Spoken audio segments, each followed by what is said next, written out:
Hello everyone. Last class में हमने discuss किया था कॉम्बिनेशन की प्रॉब्लम्स के बारे में कि कॉम्बिनेशन का मतलब क्या होता है और कैसे हम कॉम्बिनेशन की प्रॉब्लम्स को सॉल्व करते हैं।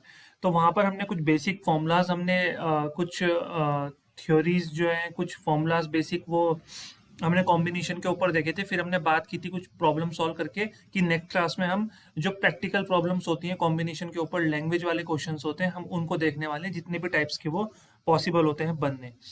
तो एक बार फटाफट से रिवाइज कर लेते हैं। लास्ट क्लास में हमने क्या डिस्कस किया था? कॉम्बिनेशन का मतलब क्या होता है? कॉम्बिनेशन का मतलब होता है सिलेक्शन। ठीक है, कॉम्बिनेशन का मतलब क्या होता है यहाँ पे? सिलेक्शन। कुछ बेसिक फॉर्मूलाज मैंने बताए थे। सबसे पहला फॉर्मूला मैंने बताया था एनसीआर का। एनसीआर का फॉर्मूला क्या होता है? N factorial upon n minus r factorial into r factorial.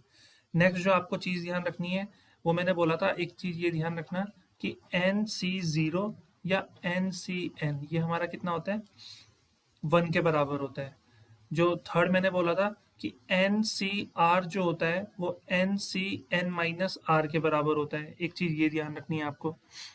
इसके अलावा मैंने फोर्थ आपको बोला था कि अगर एन सी एक्स हमारा एन सी वाई के बराबर है तो इट इम्प्लाइज डेट या तो एक्स बराबर वाई है या फिर एक्स प्लस वाई क्या है? एन के बराबर है। मतलब अगर एन सी एक्स हमारा एन सी वाई के बराबर है तो दो केस पॉसिबल है, या तो एक्स वाई के बराबर होगा या फिर एक्स प्लस वाई ही एन के बराबर होंगे। ठीक है, तो एक फॉर्मूला मैंने ये बताया था। नेक्स्ट फॉर्मूला मैंने बोला था n C r plus n C r minus one. ये हमारा किसके बराबर होता है? N plus one C r के बराबर होता है। क्लियर? इसके अलावा आई थिंक एक और प्रॉपर्टी मैंने यहाँ पे डिस्कस की थी, जो कि थी कि एन सी आर अगर कहीं पे लिख रखा है एन सी आर, तो इसको हम क्या लिख सकते हैं? इसको हम लिख सकते हैं सबसे पहले एन अपॉन आर, फिर एक कम करके लिखते हैं एन माइनस वन सी और ये आर माइनस वन, क्योंकि एक एन अपॉन आर हमने पहले ही लिख दिया है। काफी इंपॉर्टेंट प्रॉपर्टी है ये भी। इसके अलावा एक प्रॉपर्टी और ध्यान रख लो बस। ठीक है, वो प्रॉपर्टी क्या है कि अगर n into n minus one C r minus one कहीं पे लिख रखा है तो इसको हम ऐसे लिख सकते हैं n minus r plus one bracket में, और यहाँ पे हो जाएगा n C r minus one. तो अगर आपको इतनी प्रॉपर्टीज पता है तो हम कॉम्बिनेशन के क्वेश्चन इजीली, जो प्रैक्टिकल प्रॉब्लम्स है कॉम्बिनेशन के ऊपर, उनको हम सॉल्व कर सकते हैं। तो चलिए अब स्टार्ट करते हैं अपने क्वेश्चंस करना, और धीरे धीरे करके लेवल बढ़ाएंगे और कोशिश करेंगे कि सारे टाइप्स जो है वो हम इसमें इंक्लूड कर लें। ठीक है, तो चलते हैं नेक्स्ट पहले क्वेश्चन पे। देखो पहला क्वेश्चन क्या है कि if there are 12 person in a party. एक पार्टी चल रही है और उसमें हमारे पास कितने बंदे हैं? 12 पर्सन है। और हर एक बंदा जो है वो हर एक के साथ, मतलब जैसे पहला पर्सन ले लो तो पहला पर्सन जो है वो बाकी जो 11 पर्सन है उन सबके साथ हैंडशेक करेगा। ऐसे ही जो सेकंड बंदा है वो भी बाकी 11 के साथ हैंडशेक करेगा। ऐसे ही जो थर्ड बंदा हमारे पास है वो भी बाकी 11 लोगों के साथ हैंडशेक करेगा। तो हमें बताना है कि टोटल नंबर ऑफ हैंडशेक्स कितने हुए होंगे पार्टी में। देखो एक चीज बताओ कि टोटल बंदे कितने हैं? टोटल बंदे कितने हैं? 12। और हैंडशेक करने के लिए कितने बंदों की रिक्वायरमेंट होगी? दो बंदों की। भाई दो, जब हैंडशेक होगा तो दो बंदों के बीच में तो होगा, तो दो बंदों की रिक्वायरमेंट होगी। तो हम बोल सकते हैं कि जब दो पर्सन हैंडशेक करेंगे तो वो एक काउंट होगा, है ना। सो यहाँ पे टोटल नंबर ऑफ हैंडशेक जो होंगे वो किसके बराबर होगा? Total number of selecting 2 person out of 12 person. ठीक है, तो उसको हम लिखते हैं 12C2, क्योंकि हमें सेलेक्ट करने हैं दो बंदे। ठीक है, तो टोटल पर्सन हमारे 12 में, और टू क्यों किया? क्योंकि एक हैंडशेक का मतलब होता है दो पर्सन को सिलेक्ट करना। तो 12C2। तो यहाँ पे हमें सिलेक्ट तो करना है, क्योंकि हम सिलेक्शन का केस पढ़ रहे हैं, हम अरेंजमेंट का केस नहीं पढ़ रहे हैं, हम सिलेक्शन का केस पढ़ रहे हैं, तो वो कॉम्बिनेशन में आता है। तो जैसे 12C2 है तो इसको हम लिखेंगे 12 फैक्टोरियल अपॉन 2 फैक्टोरियल और 12 माइनस 2 फैक्टोरियल। तो इसको अगर हम सॉल्व करते हैं तो ये हो जाएगा 12 फैक्टोरियल अपॉन, तो ये हो जाएगा 2 फैक्टोरियल, और 12 माइनस टू कितना होता है? 10 फैक्टोरियल। तो इसको हम लिखेंगे 12 इंटू 11 इंटू 10 फैक्टोरियल, और अपॉन में हम करेंगे 2 इंटू 10 फैक्टोरियल। तो 10 फैक्टोरियल से 10 फैक्टोरियल कैंसिल होगा, 2 सिक्सा, तो 11 सिक्सा कितना हो जाएगा? 66। तो इसका मतलब उस पूरी पार्टी में जिसमें 12 बंदे थे, टोटल कितने हैंडशेक्स हुए होंगे? टोटल 66 हैंडशेक्स हुए हैं। सो आई थिंक इतना क्लियर हो गया होगा।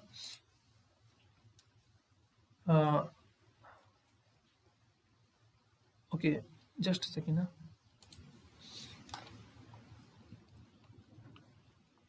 ओके, सो नेक्स्ट क्वेश्चन पे आते हैं। देखो नेक्स्ट क्वेश्चन आपके सामने स्क्रीन पे। क्वेश्चन क्या कह रहा है कि in how many veg a committee of 5 members can be selected. तो ये वर्ड जो है यहाँ पे बहुत इंपॉर्टेंट है, इस पे गौर करना। सिलेक्टेड मतलब ये क्वेश्चन किसका है? ये क्वेश्चन हमारा कॉम्बिनेशन का है, ऐसे पता करते हैं, ठीक है। जब सिलेक्ट करना होता है तो क्वेश्चन जो है वो कॉम्बिनेशन का है, और जब अरेंज करना होता है तो क्वेश्चन किसका है? परम्यूटेशन का है। तो बोल रखा है एक कमेटी बनानी है 5 मेंबर की, और किस में से बनानी है? हमारे पास टोटल 6 मेंस हैं और 5 विमेन है। हमारे पास टोटल 6 जो है वो मैन है, और हमारे पास 5 जो है वो वुमेन्स हैं, लेडीज हैं। तो हमें क्या करना है? हमें एक कमेटी बनानी है 5 मेंबर की, और इस कमेटी में हमारे पास 3 मैन होने चाहिए और 2 जो है वो लेडीज होनी चाहिए। तो यहाँ पे मैं इसको चेंज कर देता हूँ, थोड़ा वुमेन की जगह लेडीज लिख देता हूँ। तो हमारे पास क्या है? 6 मेंस अवेलेबल है और 5 लेडीज अवेलेबल है। अब हमें क्या करना है? एक कमेटी बनानी है 5 मेंबर्स की, और एक कंडीशन है कि उस कमेटी में 3 मैन होने चाहिए और 2 जो है वो लेडीज होनी चाहिए। तो देखो एक चीज समझो कि हमें अगर 6 मैन अवेलेबल हैं और उसमें से हमें कितने मैन सेलेक्ट करने हैं? 3 मैन सेलेक्ट करने हैं। तो तरीका क्या हो जाएगा? 6C3। इसका मतलब होता है number of ways of selecting 3 man out of 6 mans. फिर मल्टीप्लाई हम करेंगे, ठीक है, और विमेन्स कितनी सिलेक्ट करनी है? 2 आउट ऑफ 5। तो हम इसको लिखेंगे 5C2। तो हम इसको सॉल्व करेंगे, यही हमारा क्या हो जाएगा? आंसर हो जाएगा 6C3 इंटू 5C2। इसको सॉल्व भी कर लेते हैं। 6/3 है तो इसको सॉल्व करने का तरीका क्या हो जाएगा? 6/3 5/2 इंटू 4/1। और 5C2 को सॉल्व करने का तरीका होता है 5/2 इंटू 4/1। अच्छा, एक कंफ्यूजन यहाँ पे सबके माइंड में आती है कि देखो ये थोड़ा टेढ़ा हो गया। देखो कंफ्यूजन क्या सबके माइंड में आएगी?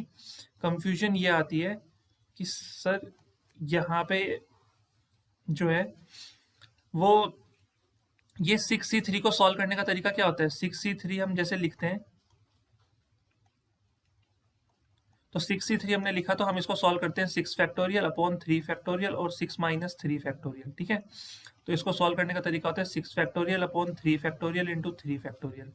फिर इसको हम सॉल्व करते हैं 6 × 4 इंटू 3 फैक्टोरियल अपॉन 3 फैक्टोरियल, और 3 फैक्टोरियल को लिखेंगे 3 2 1, ठीक है। ये हम पढ़ के आए हैं। तो 3 2 सा कितना होता है? 6। तो आंसर कितना आएगा? 4। तो सर आपने ऐसे कैसे सॉल्व किया? 6/3 5/2 4/1। तो देखो ये वाला फॉर्मूला ध्यान से देखो, ये 6th वाला, इसमें मैं कह रहा हूं कि NCR को हम क्या लिख सकते हैं? NCR को हम लिख सकते हैं N/R। अब एक N और एक R हमने पहले लिख दिया है, तो यहाँ पे भी एक एक कम हो जाएगा, ठीक है।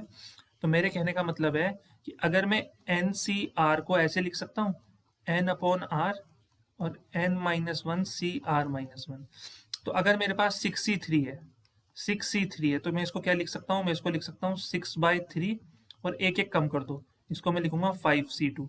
फिर 6/3 ऐसे ही रहने दो, 5C2 को मैं ऐसे लिख सकता हूँ 5/2 पहले लिख दो, एक एक कम कर दो, तो 4C1। फिर मैं इसको ऐसे लिख सकता हूँ 6/3 इंटू 5/2 इंटू 4C1 को 4/1 पहले लिख दो, एक एक कम कर दो, 3C0। और 3C0 कितना होता है? 1 होता है। 3C0 कितना होता है? 1। तो हमारे पास क्या बचा लास्ट में?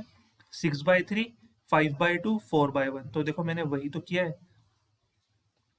सिमिलरली जैसे 5C2 है तो 5C2 को हम क्या लिखेंगे? 5/2 पहले लिखेंगे, फिर 4C1 लिखेंगे, फिर 5/2 लिखेंगे, फिर 4C1 का 4/1 पहले लिखेंगे, और फिर 3C0 1 हो जाएगा।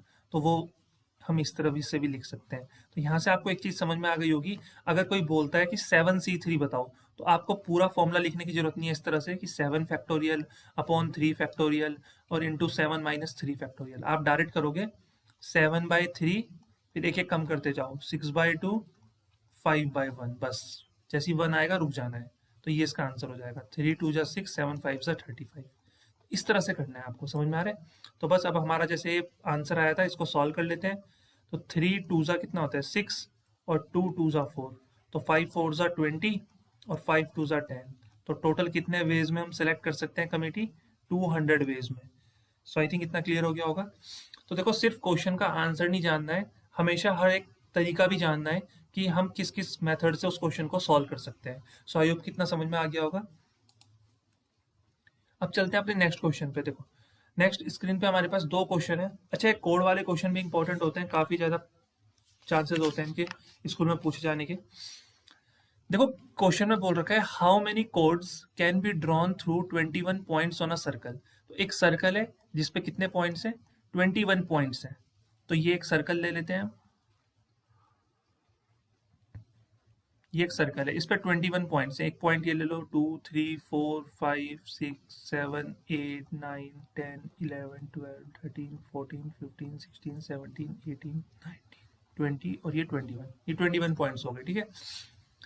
How many codes can be drawn through 21 points on a circle. अब देखो कोड क्या है, जो सर्कल के दो पार्ट को क्या करे, कनेक्ट करे। जैसे मान लो कि मैं क्या बोल रहा हूँ, मैं आपको बोल रहा हूँ कि एक कोड जो है मैंने इस पॉइंट से कनेक्ट करके और इस पॉइंट तक मैंने क्या किया, एक कोड इस तरह से बना ली। समझ में आ रहा है? तो ये कोड हो गई। तो एक कोड कितने पॉइंट से बनती है, 2 पॉइंट से। और हमारे पास टोटल कितने पॉइंट्स हैं, 21 पॉइंट्स हैं। हमारे पास टोटल 21 पॉइंट्स हैं और एक कोड बनाने के लिए हमें कितने पॉइंट की रिक्वायरमेंट होती है, 2 पॉइंट्स की। तो 21 C2 हम कर देंगे सिंपल। समझ में आ रहा है? तो 21 C2 को अगर सॉल्व करना है, मैंने कहा था डायरेक्ट फॉर्मूला लगाने की जरूरत नहीं है, आप डायरेक्ट लिखो 21/2, फिर एक एक कम करते रहो 20/1, बस हो गया। तो 2 1 और 2 10 और 21 × 10 कितना होता है, 210। तो ये हमारा आंसर आ जाएगा यहाँ से 210। कितना इजीली हमने इसको सॉल्व कर लिया, राइट। अब नेक्स्ट क्वेश्चन पे चलते हैं। देखो नेक्स्ट क्वेश्चन क्या कह रहा है, नेक्स्ट क्वेश्चन कह रहा है कि a polygon has 44 diagonals, the number of its sides are. एक पॉलीगॉन है जिसके पास 44 डायगोनल्स हैं, तो उसकी साइड्स कितनी होंगी। देखो ऐसा क्वेश्चन ना थोड़ा सा जो है बच्चे गलत करके आते हैं एग्जाम में, क्योंकि इसके लिए थोड़ी एक्स्ट्रा इंफॉर्मेशन की रिक्वायरमेंट होती है परम्यूटेशन कॉम्बिनेशन से अलग। वो क्या है, देखो अगर ऐसा क्वेश्चन आता है कि पॉलीगॉन है जिसके पास 44 डायगोनल्स हैं, तो बताओ कितनी साइड्स होंगी उसमें। तो सबसे पहले तो हमें ये मान लेना है जो पूछा है उसको n कंसीडर कर लो। तो हम यहाँ पे लिखेंगे let n be the sides of polygon, n be the sides of polygon. तो जो पॉलीगॉन है उसकी साइड्स कितनी है, हमने मान लिया n है। अब हमें पता है कि एक फॉर्मूला हमेशा ध्यान रखना कि नंबर ऑफ डायगोनल्स का। तो number of diagonals of n sided polygon, of n sided polygon. तो अगर एक n साइड का पॉलीगॉन है, एक ऐसा पॉलीगॉन जिसमें n नंबर ऑफ साइड्स हैं, तो उसमें जो डायगोनल्स होते हैं उसका फॉर्मूला होता है n(n-3/2)। ये ध्यान रखना है। और ये वैल्यू हमको गिवन है, हमें उन्होंने बोल रखा है डायगोनल्स ऑलरेडी कितने हैं। तो n(n-3/2) की वैल्यू दे रखी है 44। तो अगर हम इसको सॉल्व करते हैं तो हमारा आंसर आ जाएगा n² - 3n = 88। तो यहाँ से आ जाएगा n² - 3n - 88 = 0। अगर इसको अगर हम सॉल्व करते हैं तो ये कितना हो जाएगा, इसको हम सिंपली क्या लिख सकते हैं, देखो जैसे ये n² है तो इसको हम ऐसे लिख सकते हैं n²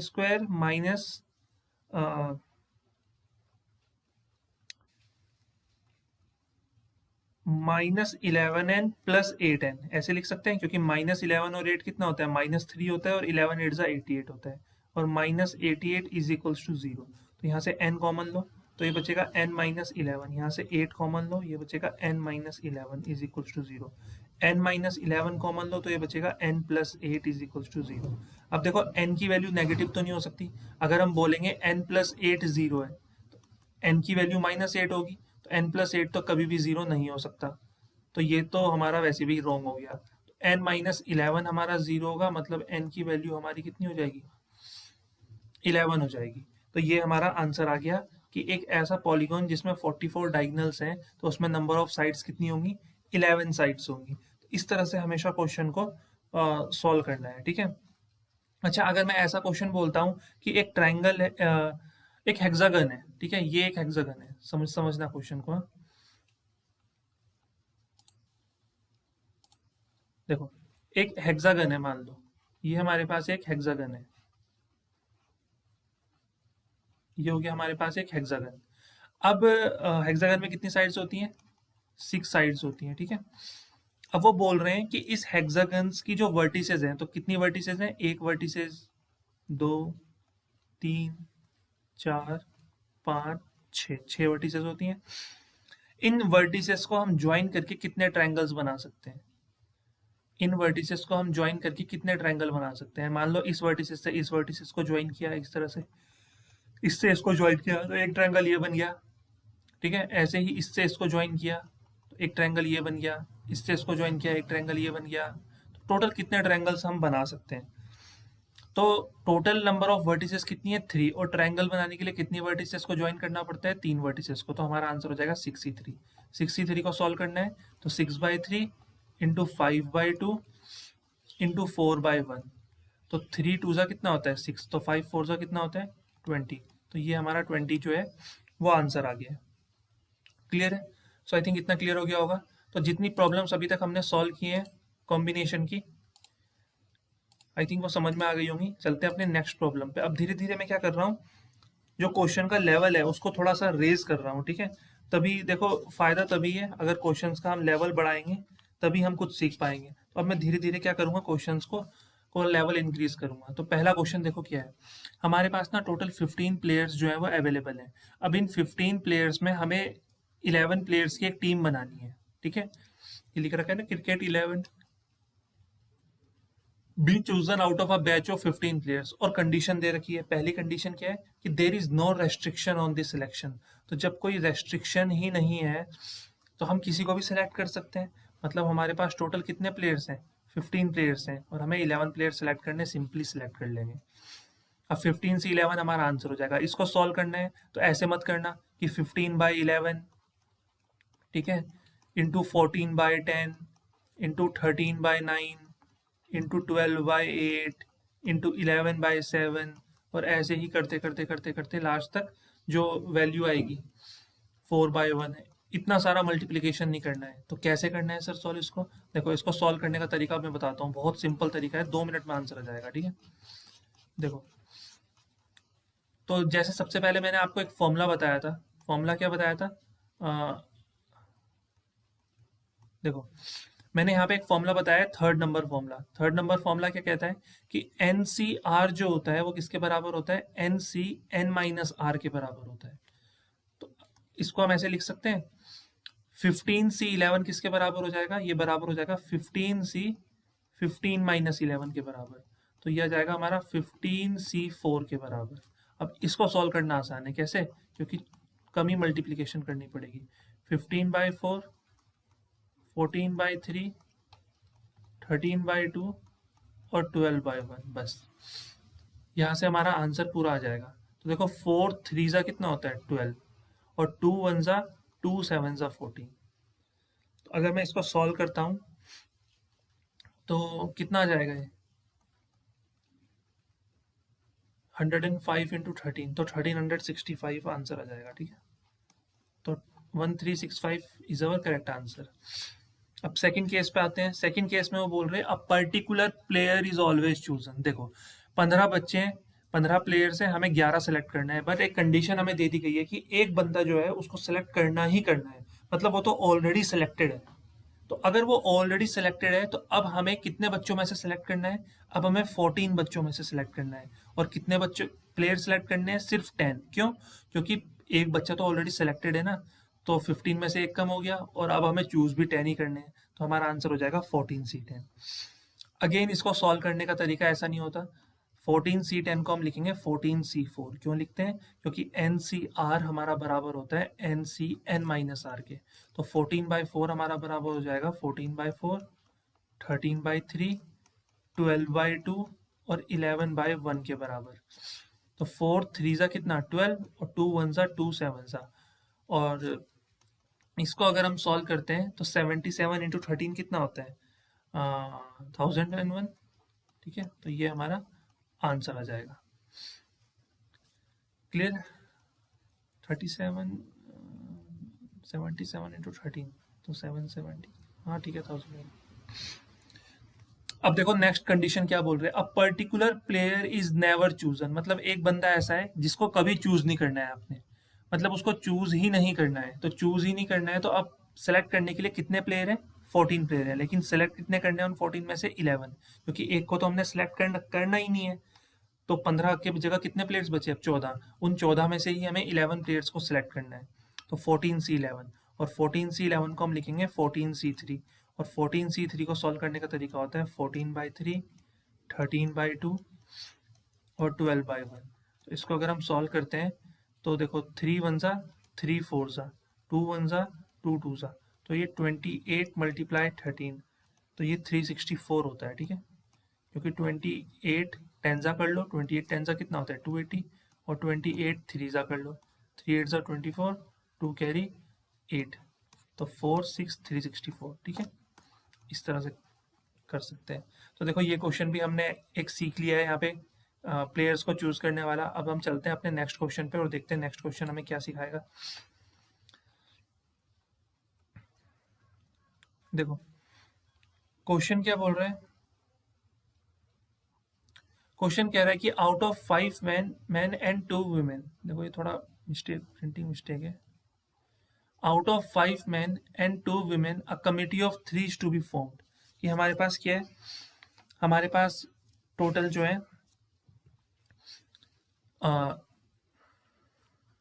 5 मैन से और हमारे पास 2 वुमेन्स है। ठीक है, हमें 3 बंदों की एक कमेटी बनानी है। In how many ways can it be formed if at least 1 women is to be included. तो हम कितने तरीके से वो कमेटी बना सकते हैं 3 बंदों की, कि एक उस कमेटी में एक वुमेन तो आए ही आए, 2 भी आ सकती और तीनों वुमेन भी हो सकती हैं। ठीक है, बट एक वुमेन तो आए। तो केसेस क्या हो सकते हैं, पहला केस होगा कि हम क्या करेंगे, हम 2 मैन को सिलेक्ट करेंगे bye selecting 2 man and 1 women. हम क्या करेंगे, 2 मैन और 1 वुमेन को सिलेक्ट करेंगे, लेकिन उन्होंने क्या रखा है, एटलीस्ट कम से कम एक होनी चाहिए, तो एक से ज्यादा भी तो हो सकती हैं। तो सेकंड केस क्या हो जाएगा, सेकंड केस हो जाएगा सेलेक्टिंग बाय सेलेक्टिंग अब एक मैन सेलेक्ट करो और 2 वुमेन सेलेक्ट कर लो, तो ऐसे भी 3 मेंबर की कमेटी हमारी बन जाएगी। तो उन्होंने एटलीस्ट कहा था, ठीक है, एक तो होनी ही चाहिए, एक से ज्यादा भी हो सकती हैं। अब ऐसा भी तो हो सकता है कि मैन हो ही ना कमेटी में और तीनों ही वुमेन हो, बट ऐसा पॉसिबल इसलिए नहीं है क्योंकि हमारे पास अवेलेबल वुमेन्स कितनी है, 2 है, सिर्फ 2 ही वुमेन अवेलेबल है। तो 2 कंडीशन हो सकती हैं, तो एक वुमेन और 2 मैन, या 2 वुमेन और 1 मैन, इस तरह से। तो अगर हमें पहले वाली कंडीशन को फॉलो करें, तो अगर हमें 5 मैन में से 2 मैन सेलेक्ट करने हैं, तो हम सेलेक्ट करेंगे 5C2 तरीके से, फिर मल्टीप्लाई 2 वुमेन में से एक वुमेन सेलेक्ट करनी है तो 2C1।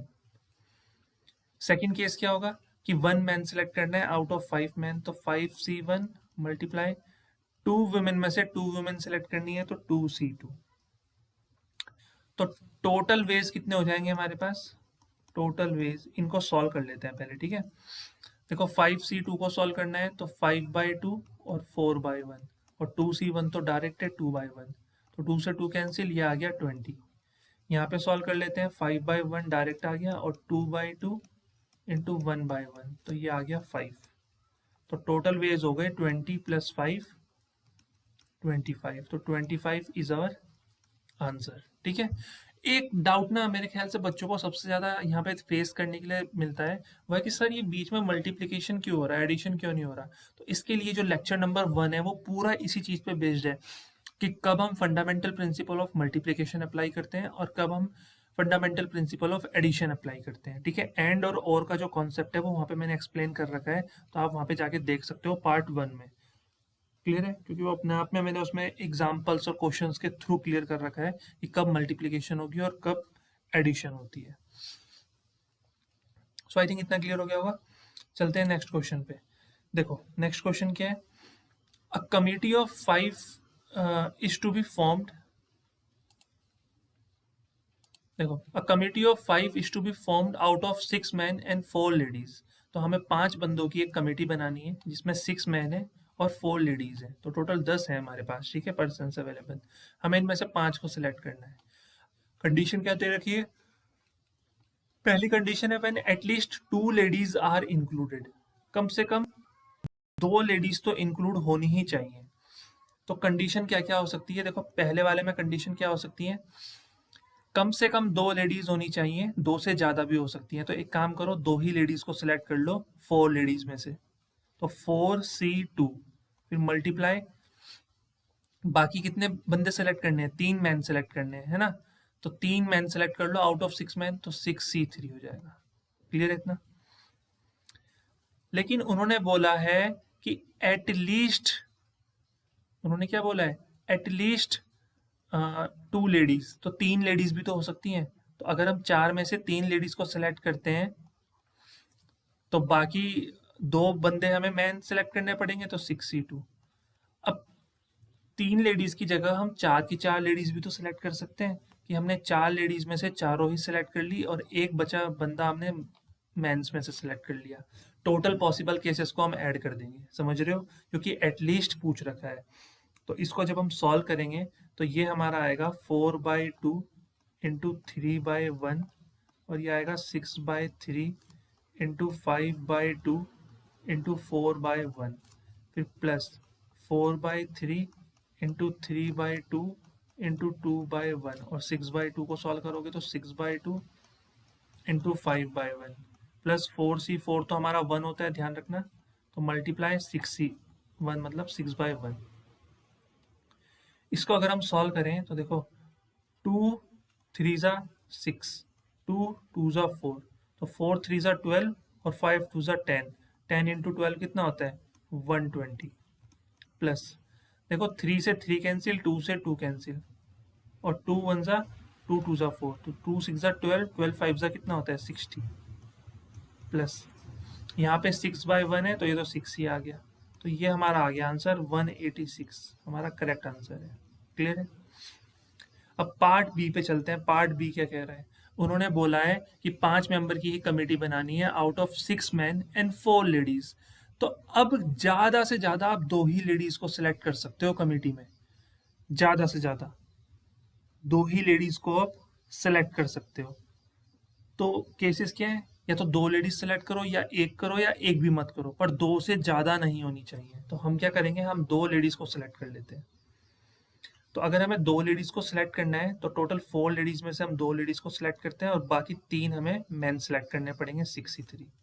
अब 2 से ज़्यादा लेडीज को तो हम सिलेक्ट नहीं कर सकते, तो एक कर सकते हैं भाई, 2 से कम तो कर सकते हैं ना। तो एक केस ये भी तो हो सकता है कि ये 4 में से एक लेडीज सिलेक्ट किया और 6 मैन में से 4 मेंस को सिलेक्ट कर लिया। अब एक केस ये हो सकता है कि हमने 4 लेडीज में से एक भी सिलेक्ट नहीं की, और 6 मेंस में से ही हमने 5 मेन सेलेक्ट कर लिए। तो ये केस भी हो सकता है। तो इन सब केसेस को हमने ऐड कर दिया। तो देखो 4C2 को सॉल्व करना है तो 4/2 इंटू 3/1, 6C3 को सॉल्व करना है तो 6/3, 5/2 इंटू 4/1, फिर 4C1 को सॉल्व करना है तो 4/1, और 6C4 को सॉल्व करना है तो 6C4 को हम क्या लिख सकते हैं? देखो 6C4 को हम लिख सकते हैं 6C2, और 6C2 को सॉल्व करने का तरीका होता है 6/2 इंटू 5/1, ठीक है। 4C0 1 होता है, और 6/5 को हम लिख सकते हैं क्या? 6C5 को हम लिख सकते हैं 6C1, और 6C1 को सॉल्व करने का तरीका होता है 6/1। सिखाया है ना ये आज की क्लास में। तो देखो 3 2 ज़ा 6 और 2 2 ज़ा 4, तो 2 3 ज़ा 6 और 5 4 ज़ा 20, और 26 ज़ा कितना होता है? 120। ये देखो 2 1 ज़ा 2 2 ज़ा, 2 6 ज़ा 12, 12 5 ज़ा कितना होता है? 60, प्लस 6, तो ये भी हमारा कितना आ गया? 186 आ गया। तो देखो ये हमें ध्यान रखना है कि हमसे एटलीस्ट पूछा है या एटमोस्ट पूछा है। तो ये बहुत बहुत बहुत ज़्यादा इंपॉर्टेंट पॉइंट होता है कि हमसे एटलीस्ट पूछा है या एटमोस्ट पूछा है। एटलीस्ट का मतलब उतना या उससे ज़्यादा, और एटमोस्ट का मतलब उतना या उससे कम। तो इस तरह से हम जो ये कमिटीज़ के क्वेश्चन होते हैं सिलेक्ट करने वाले, इस तरह कर किया जा सकते हैं। देखो इन वाली कमिटीज़ के क्वेश्चन में एटलीस्ट पूछा था, तो हमने फिर वही कॉन्सेप्ट लगाया, इसमें भी हमसे पूछा, और थोड़ा सा लेंदी हो गया क्वेश्चन, है ना। अब नेक्स्ट चलते हैं हम कार्ड्स के ऊपर, क्योंकि कार्ड्स वाले क्वेश्चन भी यहाँ से बहुत ज़्यादा ट्रेंड में रहते हैं, ठीक है। तो देखो ये थोड़ा मिस प्रिंट हो गया बार बार। देखो क्वेश्चन को रीड करो, थोड़ी बेसिक नॉलेज आपके पास कार्ड्स की होनी चाहिए, ठीक है। कार्ड्स की अगर नॉलेज की बात करें तो टोटल हमारे पास कितने कार्ड्स होते हैं? टोटल हमारे पास 52 कार्ड्स होते हैं, ठीक है। कितने होते हैं? 52 कार्ड्स। तो ये डिवाइडेड होते हैं किसमें? 4 पार्ट्स में।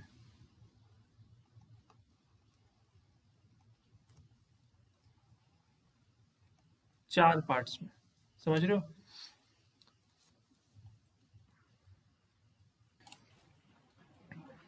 तो देखो ये 4 पार्ट्स में डिवाइडेड होते हैं। सबसे पहले हमारे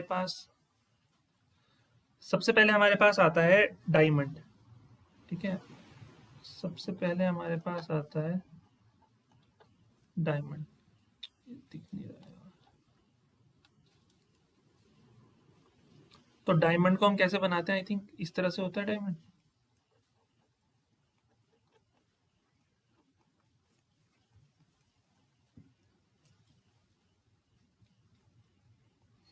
इस तरह से होता है हमारे पास डायमंड।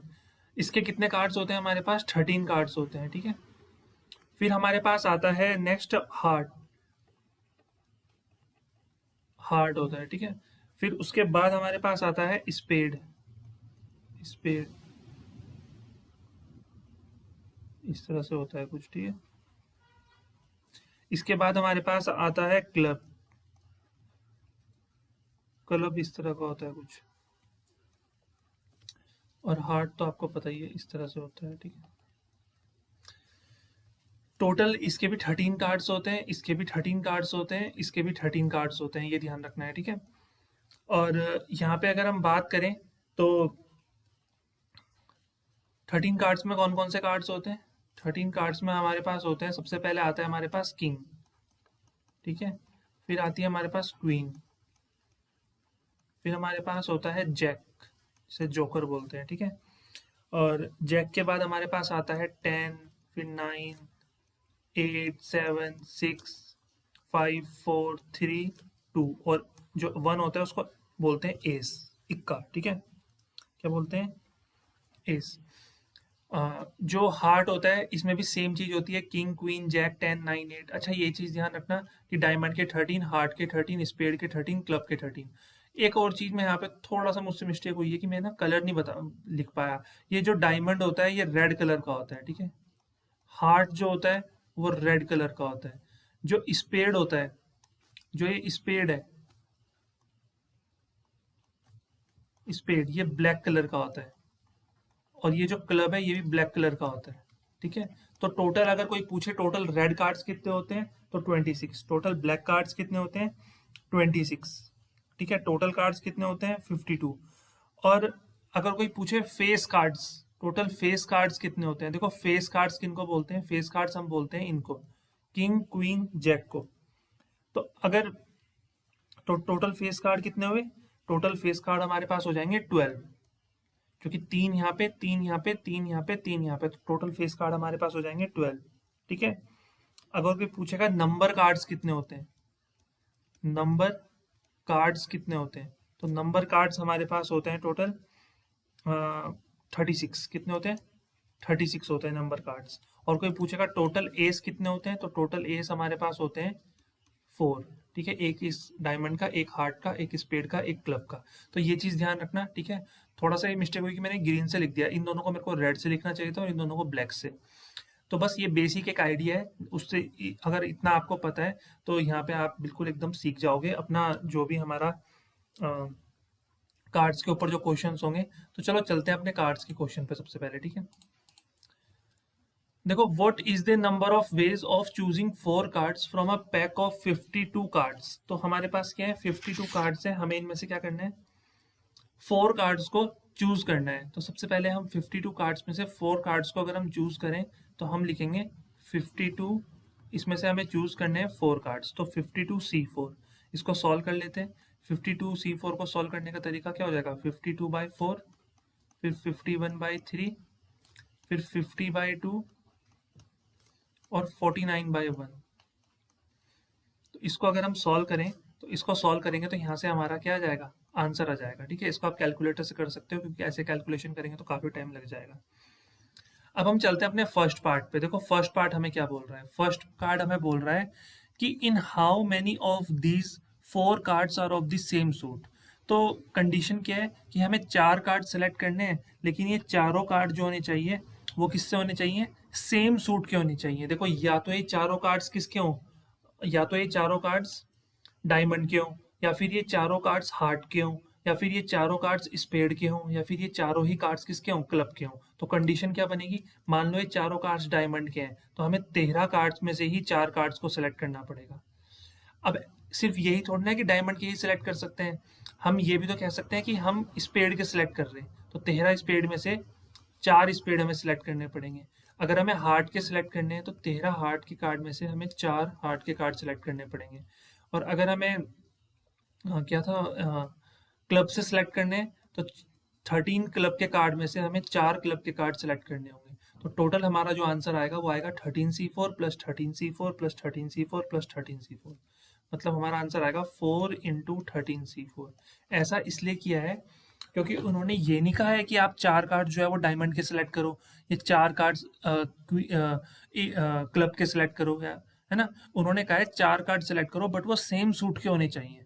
अगर डायमंड है तो चारों ही डायमंड के होने चाहिए, हार्ट के हैं तो चारों ही हार्ट के होने चाहिए, स्पेड के हैं तो चारों ही स्पेड के होने चाहिए, क्लब के हैं तो चारों ही क्लब के होने चाहिए। समझ रहे हो। तो इस तरह से उन्होंने बोला है। तो जब वो ऐसे कंडीशन देते हैं ना तो फिर प्लस का साइन आ जाता है, ध्यान रहेगा। और में हमारा प्लस का साइन आ जाएगा जब और, या तो इसके या फिर इसके या फिर इसके या फिर इसके, इंग्लिश वाला और, ठीक है। तो 4 इंटू 13C4 इसको सॉल्व करोगे, यहाँ से आपका आंसर आ जाएगा। कैसे सॉल्व करोगे, 4 इंटू 13/4 इंटू 12/3 इंटू 11/2 और इंटू 10/1। तो ये हमारा आंसर आ जाएगा। क्लियर है। अब सेकंड पार्ट देखते हैं उन्होंने क्या बोला है। सेकंड पार्ट में उन्होंने बोल रखा है कि 4 cards belongs to 4 different suits. मतलब जो ये 4 कार्ड्स हैं ये चारों ही कार्ड्स अलग अलग सूट के होने चाहिए। मतलब एक कार्ड्स हमें स्पेड से सिलेक्ट करना पड़ेगा, फिर मल्टीप्लाई एक कार्ड हमें क्लब से सिलेक्ट करना पड़ेगा, टू लिख दिया।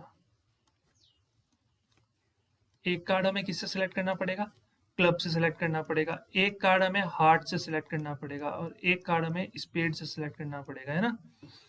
अब यहाँ पे मल्टीप्लाई क्यों आया सर, यहाँ पे प्लस था, यहाँ पे मल्टीप्लाई, क्योंकि देखो जब और का केस आता है, इंग्लिश वाला और, तो हम प्लस करते हैं, और जब एंड का केस आता है, सारे कंपलसरी इवेंट्स होते हैं, तो हम वहाँ पे मल्टीप्लाई करते हैं। यहाँ पे हमारे पास और का केस था, या तो 13C4 स्पेड के, या फिर हिंदी का या इंग्लिश का और होता है, ठीक है, या फिर 13C4 डायमंड के सिलेक्ट कर लो, या फिर 13C4 हार्ट के सिलेक्ट कर लो। लेकिन यहाँ पे क्या है, एंड का केस है, क्या कि एक कार्ड इससे सिलेक्ट करो, फिर एक कार्ड इससे सिलेक्ट करो, फिर एक कार्ड इससे सिलेक्ट करो, फिर एक कार्ड इससे, मतलब चारों ही हमारे पास नेसेसरी इवेंट्स है, तो मल्टीप्लीकेशन आती है वहाँ पे। तो ये हो जाएगा 13C1 into 13C1 into 13C1 into 13C1। तो 13C1 की वैल्यू क्या होती है, 13C1 तो 13 के ही बराबर होता है। तो 13 को अगर हम 4 बार मल्टीप्लाई करेंगे तो ये कितना हो जाएगा, 13 की पावर 4, ठीक है। ये हमारा आंसर आ जाएगा। प्रॉपर सॉल्व कर सकते हो आप इसको खुद से या फिर कैलकुलेटर से। अच्छा, थर्ड केस देखते हैं। थर्ड केस क्या बोल रहे हैं। थर्ड केस में उन्होंने बोला है कि आप 4 cards out of 52 cards select करो, लेकिन वो चारों ही क्या होने चाहिए, फेस कार्ड होने चाहिए। तो टोटल फेस कार्ड कितने कहा मैंने आपको, टोटल फेस कार्ड हमारे पास होते हैं 12। कितने होते हैं टोटल फेस कार्ड, 12। तो हमें 12 फेस कार्ड में से ही 4 फेस कार्ड सेलेक्ट करने हैं। तो वही तो बहुत ईजी हो गया, 12C4 कर दो बस, क्योंकि टोटल फेस कार्ड 12 है और हमें 4 फेस कार्ड चाहिए। तो 12C4 को सॉल्व करने का तरीका होता है 12/4 11/3 10/2 और 9/1। तो 4 3 ज़ा 12 और 2 5 ज़ा 10 और 11 5 ज़ा 55 और 55 9 ज़ा कितना होता है, देखो 55 10 ज़ा 550 होता है, तो ये 495 हो जाएगा, ठीक है। 9। तो देखो इतना सिंपल, कितने सिंपल क्वेश्चंस हैं, बट आपको एक बेसिक जो नॉलेज है कार्ड्स की वो ये नॉलेज है, वो ये नॉलेज होनी चाहिए। अगर ये नॉलेज अगर आपको है अच्छे से, इसमें कोई कंफ्यूजन नहीं है, तो कार्ड्स के सारे क्वेश्चन बहुत इजीली बन जाते हैं, ठीक है। थोड़ी कैलकुलेशन ही पड़ती है। अब देखो नेक्स्ट पार्ट क्या है। नेक्स्ट पार्ट में मैं बोल रखा है 2 are red cards and 2 are black cards. मतलब हमें टोटल 52 कार्ड्स में से 4 कार्ड सेलेक्ट करने हैं, ठीक है।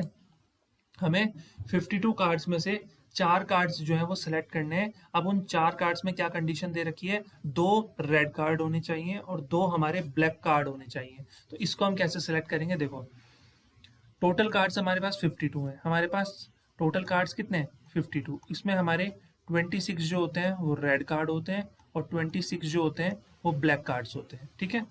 तो हमें क्या करना है, 2 रेड कार्ड सेलेक्ट करने हैं, तो 26 में से 2 सेलेक्ट करने हैं, मल्टीप्लाई, क्योंकि नेसेसरी कंडीशन है दोनों, ठीक है।